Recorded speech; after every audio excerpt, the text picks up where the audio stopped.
CP study point के YouTube platform पर का आपका एक बार फिर से हार्दिक स्वागत है।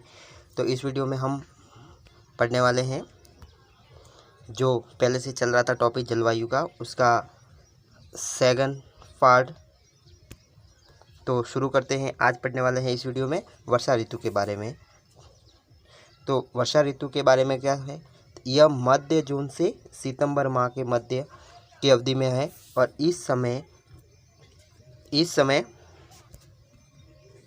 ग्रीष्म ऋतु के तापमान एवं वायुदाब की दशा ही दिखाई देती है, जिसकी वजह से हिंद महासागर से पवनें भारतीय भूभाग की ओर आकर्षित होती है। इन्हीं पवनों को मानसूनी पवनें कहा जाता है, जिससे निम्न पहलू जुड़े हुए हैं। पहला पहलू है ग्रीष्म ऋतु के अत्यधिक तापमान का मुख्य कारण क्या है, सूर्य का लंबवत। इम्पोर्टेंट पॉइंट क्या है कारण, सूर्य का लंबवत। जहाँ सूर्य लंबवत होकर निम्न दाब का क्षेत्र बनाता है, जिसे क्या कहते हैं, ICTZ यानी इंटरट्रॉपिकल कन्वर्जेंस जोन यानी अंतर उष्णकटिबंधीय अभिसरण क्षेत्र। अगला पॉइंट है इसके लिए, भारतीय भूभाग पर बने ITCZ की ओर दक्षिण गोलार्ध की व्यापारिक पवनें आकर्षित होती है और यह पवनें उत्तरी गोलार्ध में दक्षिण पश्चिम मानसून के रूप में केरल से प्रवेश करती है। तीसरा पॉइंट है वर्षा के बारे में मोस्ट इम्पोर्टेंट, कि राजस्थान में दक्षिणी पश्चिमी मानसून की दो शाखाओं की उपस्थिति देखने को मिलती है, जिसमें पहली तो है अरब सागरी शाखा और दूसरी है बंगाल की खाड़ी शाखा। तो अब पढ़ते हैं अरब सागरी खाड़ी की शाखा क्या है। तो यह शाखा सर्वप्रथम राजस्थान में प्रवेश करती है। सबसे पहले कौन सी शाखा आती है, ध्यान से साथियों, कौन सी आती है, अरब सागर की। और यह कहाँ से प्रवेश करती है राजस्थान में, झालावाड़ जिले से। कहाँ से, झालावाड़ जिले से। और यह 15 जून तक राजस्थान में पहुंच जाती है और यह शाखा अरावली के समांतर गमन करती है और इस शाखा से राजस्थान के दक्षिणी जिलों में ही वर्षा होती है, डूंगरपुर, बांसवाड़ा, उदयपुर, प्रतापगढ़, राजसमंद के इलाके में। और राजस्थान में सर्वाधिक नमी जलवाष्प भी इसी शाखा से आता है, लेकिन यह अरावली के समांतर होने के कारण पश्चिमी राजस्थान में बारिश नहीं कर सकती है। ये पश्चिमी राजस्थान में बारिश नहीं कर सकती है, इधर से आती है, झालावाड़ जिले से अरावली के समांतर आगे निकल जाती है और इस इलाके में बारिश कर देती है दक्षिणी भाग में, जबकि यह भाग सूखा रह जाता है। दूसरी शाखा है महत्वपूर्ण, जिसे बंगाल की खाड़ी शाखा कहते हैं साथियों। क्या कहते हैं, बंगाल की खाड़ी शाखा। और यह शाखा मेघालय, असम, पश्चिम बंगाल, बिहार, यूपी एवं दिल्ली के उपरांत राजस्थान में प्रवेश करती है और इसका प्रवेश द्वार ध्यान रखना, इसका मोस्ट इंपोर्टेंट प्रवेश द्वार कौन सा है, धौलपुर जिला। और यह पूरी राजस्थान में आने के कारण इसे क्या कहते हैं, पुरवैया। और यह शाखा मोस्ट इम्पोर्टेंट, यह शाखा राजस्थान की कुल मानसूनी वर्षा का कितना प्रतिशत, 90% प्रदान करती है।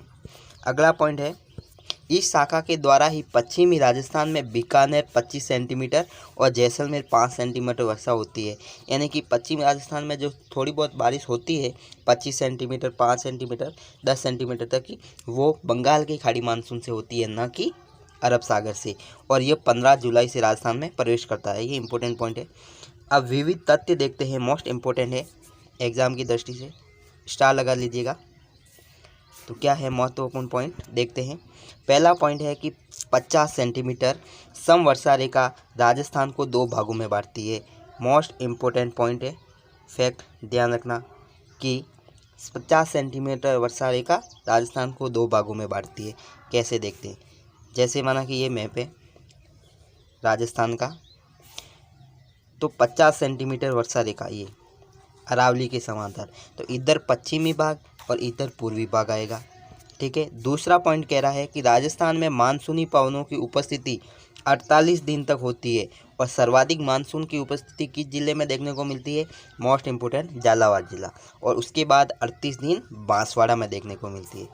अगला पॉइंट देखते हैं, सब इम्पोर्टेंट पॉइंट है। राजस्थान का सर्वाधिक आर्द्र स्थान कौन सा है, स्थान पूछे तो आपको बात है कौन सा, आबू पर्वत। कौन सा, आबू पर्वत। और जिला पूछे तो आपको बताना है कौन सा है, झालावाड़ जिला। कौन सा, झालावाड़ जिला। और सबसे शुष्क स्थान पूछे तो जैसलमेर बताना, स्थान पूछे, और जिला पूछे नहीं, सॉरी, शुष्क जिला पूछे तो जैसलमेर और शुद्ध स्थान पूछे तो फलोदी, और फलोदी किस जिले में पड़ता है? जोधपुर जिले में। तो मोस्ट इम्पोर्टेंट है ये दोनों पॉइंट स्टार लगा लेने का। क्या? तो राजस्थान का आर्द्र स्थान आबू पर्वत, आर्द्र जिला झालावाड़, सबसे शुष्क जिला जैसलमेर और शुष्क स्थान फलोदी जोधपुर।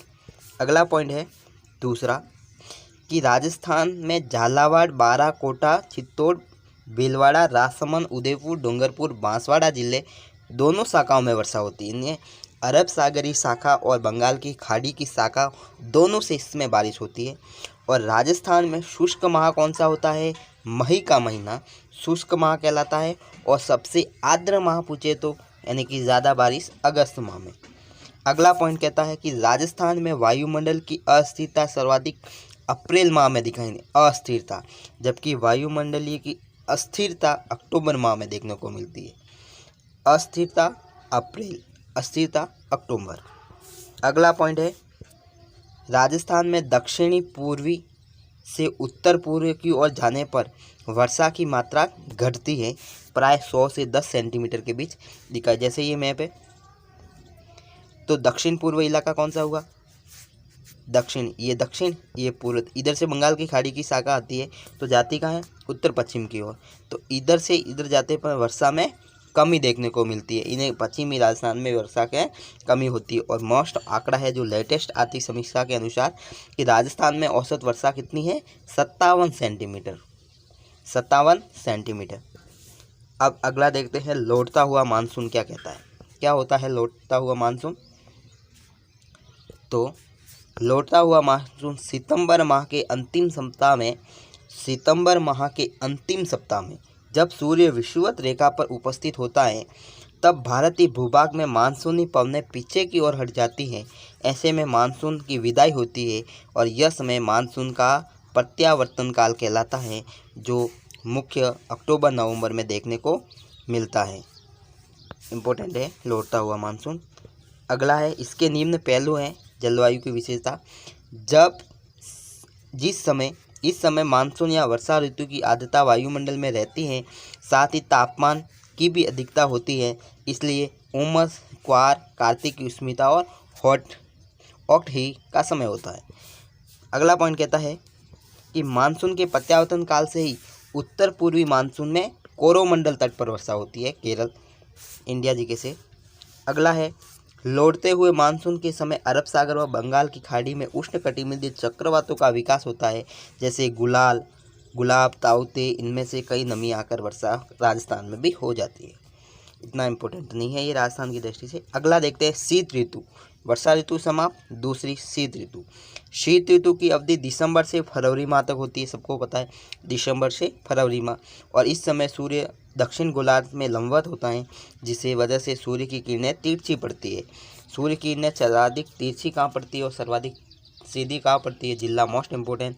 तो सर्वाधिक तिरछी तो कहाँ पड़ती है? गंगानगर जिले में, और सीधी पड़ती है बांसवाड़ा जिले में। सूर्य की किरणों के परावर्तित होने के कारण तापमान में कमी आएगी और शीत ऋतु में औसत वर्षा 10 से 20 डिग्री सेल्सियस होगी। बट आबू पर्वत खंड पर उच्चावश के कारण तापमान में कमी दिखाई देती है और तापमान हिमांक से नीचे चला जाता है। दूसरा पॉइंट, चूरू फतेहपुर क्षेत्र में भी तापमान हिमांक से नीचे चला जाता है। क्या कारण है यहाँ पर? सबसे पहला कारण है यहाँ की बालू रेत की उपस्थिति। दूसरा है वनस्पति का यहाँ पर अभाव देखने को मिलता है। और तीसरा इंपॉर्टेंट, यहाँ नदियों और नहरों का अभाव। चूरू और बीकानेर 2 जिले याद रखना, एक तो चूरू और एक बीकानेर, दोनों जिलों में नदियाँ नहीं हैं। ये सम इम्पोर्टेंट पॉइंट्स हैं जो पूछे जा सकते हैं एग्जाम में। तो 6 डिग्री सेल्सियस समताप रेखा झुंझुनू, नागौर, सीकर, बीकानेर चारों जिलों में। 8 डिग्री सेल्सियस रेखा अरावली के 2 अरावली के साथ साथ अलवर, जयपुर, अजमेर, भीलवाड़ा, राजसमंद, पाली, नागौर, जोधपुर और जैसलमेर से गुजरती है। 10 डिग्री बाड़मेर, जोधपुर, जालोर, सिरोही, साथ ही पूरी राजस्थान में करौली, सवाईमाधोपुर, बूंदी, कोटा, झालावाड़ और बारां से गुजरती है। अगला है वायुदाब रेखाएं। तो शीत ऋतु में तापमान की कमी के कारण वायुदाब अधिक होता है, तो समदाब रेखाएं यहाँ भी बनती हैं। तो 1019 जो उत्तर पश्चिम में झुंझुनू, चूरू, बीकानेर और सीकर में 1018 मिलीबार राजस्थान के मध्यवर्ती से पूर्व से पश्चिम गुजरती है, जैसलमेर, जोधपुर, नागौर, अजमेर, भीलवाड़ा, बूंदी, कोटा और बारा। और इससे आती है नीचे 17 और ये दक्षिणी भाग उदयपुर, डूंगरपुर, प्रतापगढ़ और जालौर से गुजरती है। मोस्ट इम्पोर्टेंट ये पॉइंट, शीत ऋतु में पवने और वर्षा। तो शीत ऋतु में पश्चिमी विक्षोभ के कारण वर्षा होती है, जिसे क्या कहते हैं, मावट कहते हैं, और रबी की फसल के लिए सहायक होती है। और पश्चिमी विक्षोभों में 60 डिग्री अक्षांश पर चलने वाली जेट स्ट्रीम का योगदान होता है, जो सूर्य के दक्षिणायन होने पर 60 डिग्री से 30 डिग्री अक्षांश पर आ जाती है। जेट स्ट्रीम हिमालय से टकराकर दो भागों में बढ़ जाता है और जेट स्ट्रीम के द्वारा सतह पर निर्वात किया जाता है, जिसकी ओर पछुआ पवनें आकर्षित होती है। 25 से 50 सेंटीमीटर वर्षा पंजाब हरियाणा में। तो साथियों, ये वीडियो यही समाप्त करते हैं। नेक्स्ट वीडियो में जलवायु का अगला टॉपिक पढ़ेंगे। चैनल को लाइक शेयर सब्सक्राइब करें और वीडियो को ज़्यादा से ज़्यादा शेयर करें। धन्यवाद।